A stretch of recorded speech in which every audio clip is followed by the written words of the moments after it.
Alam nyo, ngayon na pag-usapan ito yung tungkol sa sitwasyon ngayon sa Middle East, itong gira or conflict, no? Laban sa Israel, US, against no sa Iran. Alam mo, whether no maniwala kayo hindi, pero matagal ko na talagang hinihintay itong pagkakataon na ito. Matagal kong hinintay kung ang sinasabi sa Biblia ay totoo. Hinintay ko ng ilang taon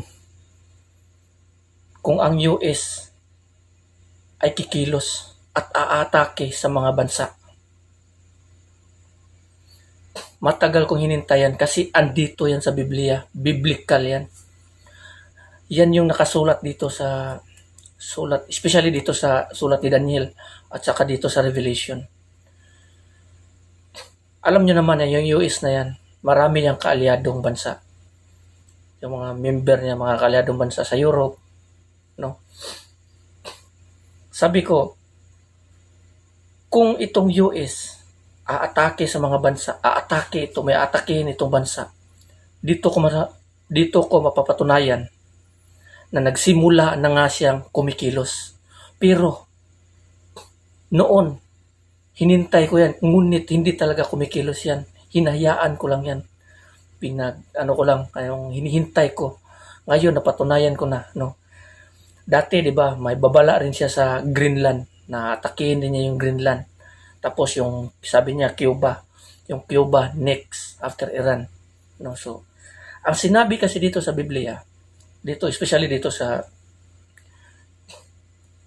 sulat ni Daniel, no, na patungkol yun sa mga dragon, na yuyurakan niya ang buong mundo, sasakupin at yuyurakan niya ang buong mundo, no, sasakupin niya at yuyurakan niya yung buong mundo, siya yung hari, no, darating yun, wala pa yan, nagsimula pa lang yan dito sa isang leader na ito sa Amerika ngayon. May mga leader pa dyan na mas bangis pa kaysa sa taong yan, kasi ang sinabi dito no, na sasakupin niya ang buong mundo, yuyurakan niya ang buong mundo, wala siyang kikilalanin. Kahit pa ang mga kaalyado niya, sasakupin niya. Kaya nga itong Greenland, itong sa Europe, yan, darating yung araw niyan. Kung ito, mangyayari yan, nangangahulugan, nandito na nakasulat yan sa Biblia. Dito naman sa Revelation, bababasa natin yan dito sa Revelation, no? Nagsasabi yan doon na 1/3 sa mga bansa sa buong mundo sasakupin niya. Hanggang sa darating yung panahon na may isang leader dyan na uupo. Kasi ito, nangangahulugan ito doon, isa itong parables patungkol ito sa mga dragon, sa mga ulo ng dragon, mga sungay ng dragon. Pero may isang leader dyan na uupo. Nakikilalanin niya ang kanyang sarili na bilang Diyos. At yung mga nasa simbahan na yan, uupo yan siya at kikilalanin niya yung sarili niya bilang Diyos. At mangyayari yan doon sa sinasabi dito sa kasulatan sa Thessalonica ni Apostol Pablo. No, di ba anong sabi ni Kristo, no, na may uupo doon sa sinabi doon sa sulat ni Daniel na may uupo doon sa banal na lugar. Ayan yun, may leader diyan, mauupo yan diyan. Hanggang, kasi ito pa lang na kasalanan na ginagawa niya, aabot sa langit ang kanyang kasalanan. Kasi sa mga panahon na gagawin niya yung sarili niya at kikilalanin niya yung sarili niya bilang Diyos, sasakupin niya ang mundo, papatayin niya ang lahat ng mga Kristiyano. Oh, yan. Yan yung doon yung magsisimula ang mga persecution against Christian. At mangyayari doon yung mga marking of the beast. Titiisin niya ng mga Kristiyano 3.5 years.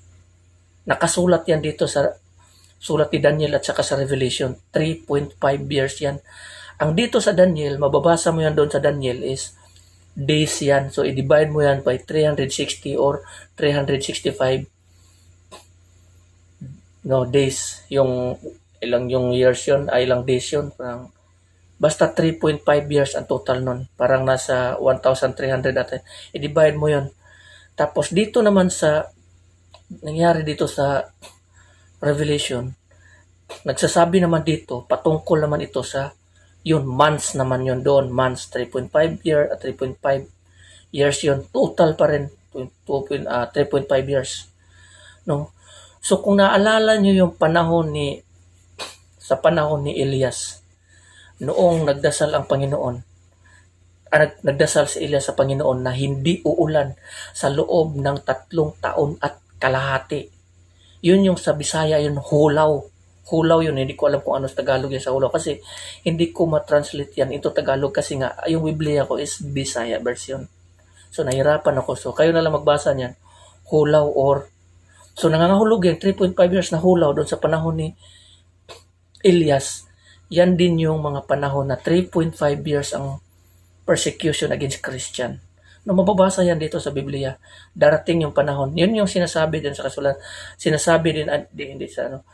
Ito yung mangyayari dito sa mundong ito na one world government or one government na lang ang buong mundo. Kasi nga ang lahat a-adapt sa isang pamamalakad. One government to isang rules, no? So yan, persecution. Hanggang sa darating yung panahon na ang kasalanan ng bansang yan aabot sa langit. Ang sabi ng Panginoon, lumayo kayo dyan, aking mga tao, aking mga sambayanan. Lumayo kayo sa Kanya, umalis kayo dyan sa kanila o sa Kanya. Kasi nga ang kanyang kasalanan ay umabot na sa sukdulan, umabot na sa langit. At darating ang araw at darating na ang kanyang katapusan. Kasi siya kasi yan ang modern Babylon. Kung hindi ako nagkakamali, ito yung pagkakaintindi ko sa Biblia. Kung mayroong mali man ako, at tama kayo, sige tama kayo. Pero sa akin, ito yung pagkakaintindi ko dito sa Biblia. US is the modern Babylon today. No? Ngayon, wala na kasing Babylonia ngayon. Ang Babylonia noon is itong Iraq. Yan yung Iraq. No? Ngayon, pero dito sa Biblia, ang Great Babylon, the fall of Great Babylon, no, yun, mababasa niya sa Revelation. Ang modern Great Babylon, noong panahon na yun, ang pinakamalakas na bansa noon is Babylonia. Babylon. Tapos, ngunit sa Biblia, napatuloy pa rin ang pangalang Babylon. So, walang ibang Great Babylon or Great ngayon is America, the Great Babylon. Di ba, minsan sinasabi ni Trump, make America great again. No? So, ito yon, no? So, ihanda nyo ang ihanda nyo ang inyong sarili, no, pagdating sa mga panahon sa persecution, kasi darating yung araw, alam nyo kung sino magpababagsak niyan, no.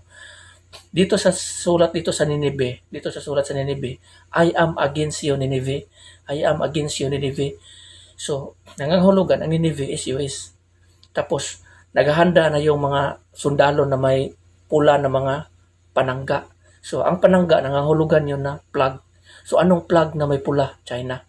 So dito naman sa sulat ni Jeremiah, yung scroll na lumilipad, yung ilang beses yun, yung pinapalipad ng Panginoon yung scroll papunta sa ano yun. Ang nangangahulugan yun, nuclear. So nuclear ang magpabagsak sa bansang yan. Pero bago mangyayari yan, yuyurakan niya muna ang lahat ng bansa kahit kaalyado niya. So ito yung pagkakaintindi ko, no, sa nakasulat sa Biblia, no. So I hope kung tama ako, kung sabihin man yung mali ako, tatanggapin kung mali ako. Pero basta sa akin is ito yung pagkakaintindi ko. So iba-iba tayo ng pagkakaintindi sa kasulatan, no. So hanggang dito na lang, no. Maraming salamat and God bless everyone. Amen.